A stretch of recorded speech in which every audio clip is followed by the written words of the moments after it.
Kot so ocenili na današnji novinarski konferenci, so v 31 mesecih, kolikor je trajal projekt, dosegli vse zastavljene cilje. Naš cilj je bil zmanjšati količino odloženih odpadkov na Cerodu, kar smo uspeli s tem zastavljenim ciljem, potem pa povečati na drugi strani količino ločeno zbranih odpadkov. V obeh komunalah so kupili določeno tehnično opremo, očistili več črnih odlagališč in uredili ekološke otoke.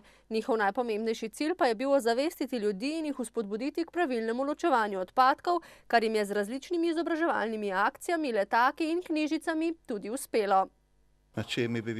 Mi bi verjetno postopoma, korak po korak uspeli rešiti materialno bazo, postavili zelene otoke, nabavili vozilo in podobno, vendar vedno manjka denarja za izobraževanje ljudi in promocijo.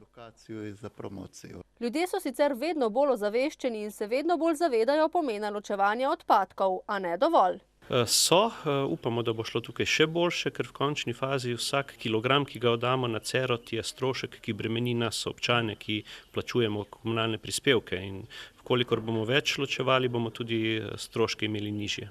V metliški občini dosegajo 48% ločevanje vseh odpadkov, najmanj uspešni pa so na področju ločevanja bioloških odpadkov, in to kljub temu, da so občanom razdelili 250 kompostnikov, v blokovskih naseljih pa postavili posode za biološke odpadke. Biološki odpadki še vedno predstavljajo velik procent v odloženih odpadkih na Cerod in naši naslednji cilji bodo predvsem v osveščanju prebivalstva v tej smeri.